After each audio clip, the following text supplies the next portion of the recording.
What if I told you that one of the most chilling mysteries in history, the Dyatlov Pass Incident, might finally have an explanation? And no, it's not aliens or Yetis.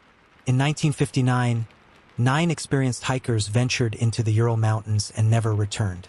When their bodies were found, the scene was beyond bizarre. A tent ripped open from the inside, footprints leading into the freezing wilderness, and bodies with unexplained injuries, including a missing tongue and fractured skulls. For decades, this case has baffled experts and sparked countless theories.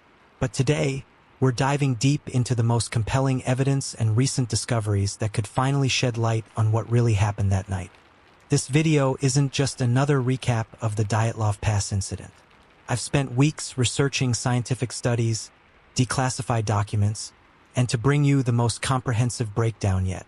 Plus, I'll share a free downloadable timeline of the events to help you piece together the mystery yourself.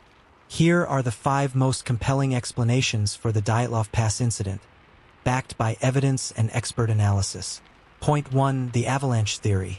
Imagine being woken up by the sound of snow crashing toward your tent.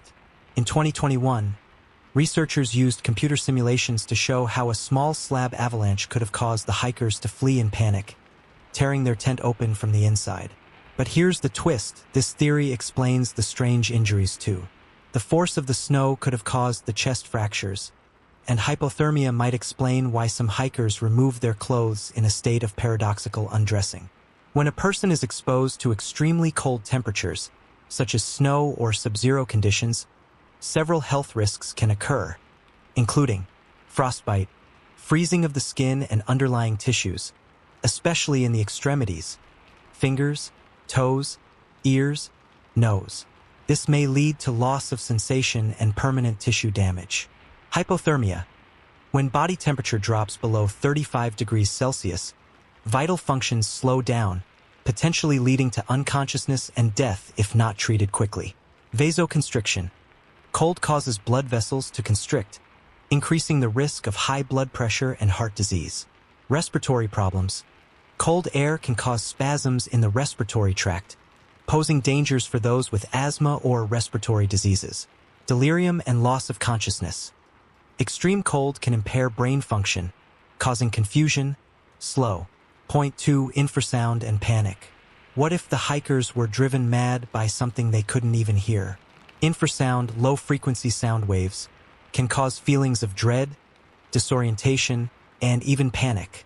Some experts believe the unique shape of the mountain pass could have amplified these sounds, leading the hikers to flee in terror. When a person hears infrasound, sound waves with frequencies below 20 Hz, they can affect them in unconscious ways because they are below the normal range of human hearing.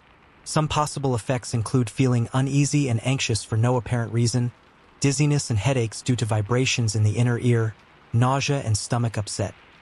Especially when exposed to strong waves, body tremors or a sense of invisible vibrations, and an overwhelming sense of fear or dread.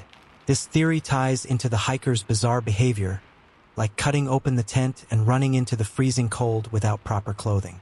Some movies and novels use this phenomenon to enhance the sense of fear, and there are theories that link it to some supernatural experiences, movement, and even unconsciousness. Point 3. Military involvement. What if the hikers stumbled upon something they weren't supposed to see? Declassified documents suggest the Soviet military was testing secret weapons in the area at the time. Some believe the hikers witnessed a missile test or even a radioactive experiment gone wrong. This could explain the high levels of radiation found on some of their clothing and the mysterious orange tan on their skin. When humans are exposed to radiation, it can cause harmful effects that depend on the dose and duration of exposure. Effects include cell and DNA damage, which can lead to genetic mutations and cancer. Acute radiation syndrome, where high doses can cause nausea, vomiting, hair loss, and internal bleeding. Radiation burns, such as skin burns from long-term exposure.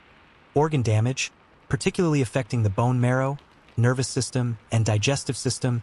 And reproductive problems, which may result in infertility or genetic abnormalities. The effect depends on the type of radiation, alpha, beta, gamma, neutrons, and the level of protection provided when exposed. Point 4. Animal attack. The possibility of a predator attacking people, what happens? Renew the attention. Could a predator have caused the hikers to flee into the night? While there were no signs of a direct attack, some speculate that a bear or other large animal could have spooked the group, leading to chaos and their eventual demise. Moment of interest. The missing tongue of one hiker? That's a classic sign of scavengers feeding on a body after death. Point 5. The Kármán vortex street theory. What if the wind itself was the killer? A recent study suggests that a rare weather phenomenon called a Kármán vortex street, a swirling pattern of wind, could have created hurricane-force gusts that night. This would explain why the tent was ripped open and why the hikers were found so far apart, as they were blown in different directions by the powerful winds. The Kármán vortex street theory describes a phenomenon in fluid dynamics that occurs when a fluid or gas passes around a stationary object, creating alternating vortices on either side of the object. How does it happen? When air or water moves around an object such as a column or bridge, its flow becomes unstable, creating successive vortices behind the object. These vortices alternate between the sides, creating vibrations that can be strong enough to damage structures, as happened in the collapse of the Tacoma Narrows Bridge in 1940. So, what really happened on that fateful night in 1959? While we may never know for sure, these theories bring us closer than ever to solving the Dyatlov Pass mystery. Which one do you think is the most plausible? Let me know in the comments, and don't forget to download the free timeline to explore the evidence for yourself. Thanks for watching, and stay curious.